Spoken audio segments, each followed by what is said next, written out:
So, Joseph, we've been talking a lot about self-compassion, and I suppose that raises the question of, well, what about compassion for other people? Yeah.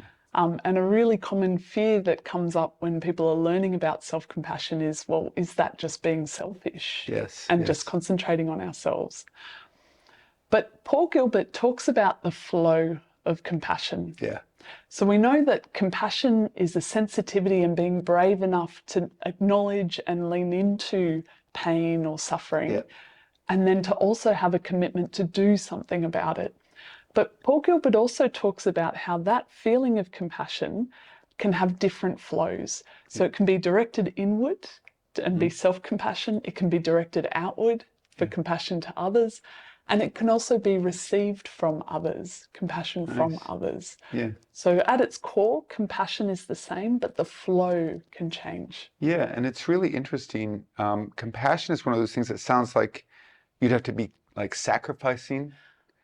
And the research is actually quite different from that. If people are giving and compassionate and kind, they actually experience more well-being, even though they don't seem to be doing anything for themselves. It's like the human biology is set up to kind of support each other. And when you do that, it's like your human destiny to build relationships and be kind. You have higher well-being. So compassion towards others, as you say, extends to yourself, but also helps your own well-being as well as others. So it's win-win.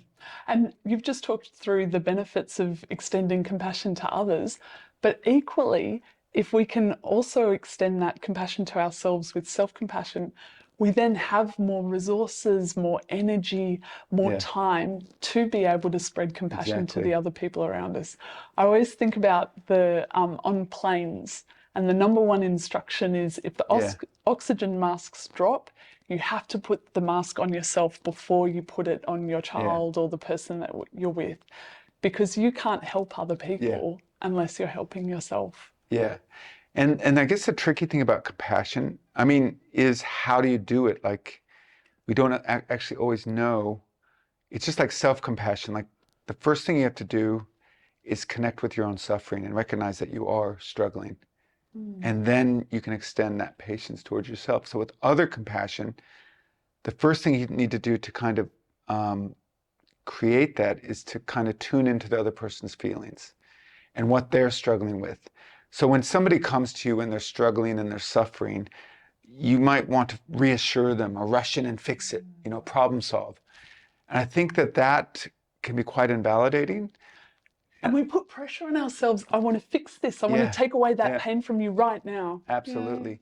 And sometimes, and this has been really hard, it's taken me years to realize this, but just to be able to acknowledge them, to be there for them, to really see them, that's enough.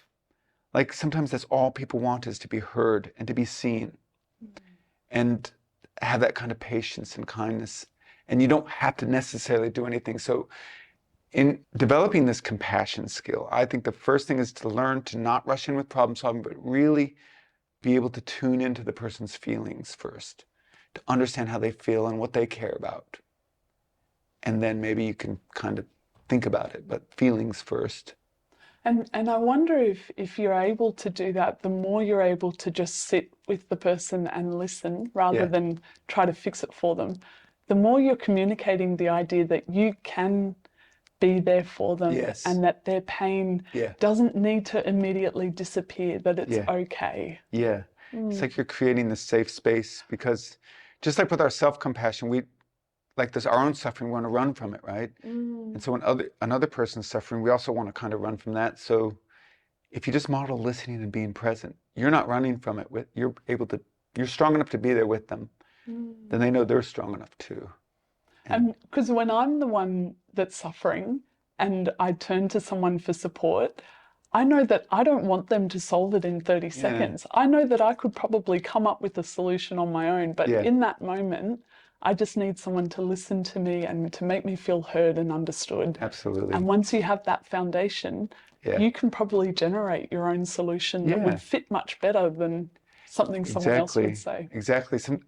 People have everything they need a lot of times, but they don't use what they have because they're so busy feeling bad that they're suffering, feeling that there's something wrong with them, feeling that they're broken. But if you just give them the space and accept them, if they can sit long enough with the suffering, they might find it themselves. They often find the way through themselves.